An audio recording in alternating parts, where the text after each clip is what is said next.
बेटे हम लोगों ने सबक पढ़ा अच्छा शहरी, तो उसमें अच्छे शहरी की और बुरे शहरी की जो उन्होंने हमें मिसालें दी हैं, उसमें जो सबसे अगर हम प्रैक्टिकली देखें तो जो हमारे सामने मिसाल आती है कि अगर कहीं पे भी हम जाते हैं, बैंक में जाएं, कोई काम हमने करवाना हो, तो सबसे पहले हम लोग लाइनें बनाते हैं, लाइनअप होते हैं, और उसके बाद हर बच्चा एक एक बच्चा आता जाए और अच्छे शहरी की बताता जाए कि उसकी क्या क्या खूबी है।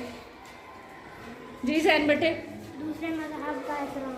शाबाश। ऊंची आवाज से। मज़हब का एहतराम करना कि हम मुसलमान हैं, कोई सिख भी है, कोई हिंदू है, कोई और किसी मज़हब से ताल्लुक़ रखता है, लेकिन हम उसके मज़हब का एहतराम करेंगे। जी बेटे। अहद। पुरअमन रहना। पुरअमन रहना। हमारा कोई काम हमसे कोई ज्यादती भी हो रही है, अगर कोई हम बात अपनी मनवाना भी चाहते हैं तो हमने पुरअमन तरीके से मनवानी है, लड़ाई झगड़ा नहीं करना।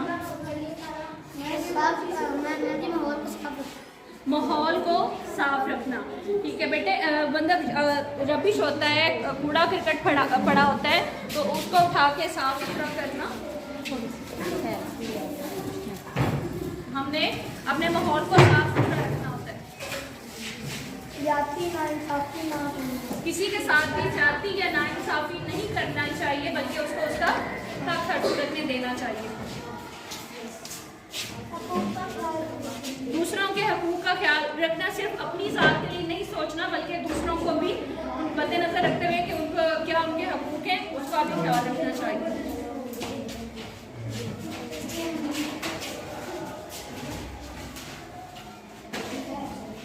जी बेटे आप बताएं। बुलंद आवाज से बताए ना। माहौल को साफ रखना। माहौल को साफ रखना। वेरी गुड, शाबाश। कवानीन पर अमल करना चाहिए, हमें कभी भी कानून से तजावुज नहीं करना चाहिए। पुरअमन रहना, किसी के साथ लड़ाई झगड़ा नहीं करना चाहिए। ये कच्चा शायरी पूरा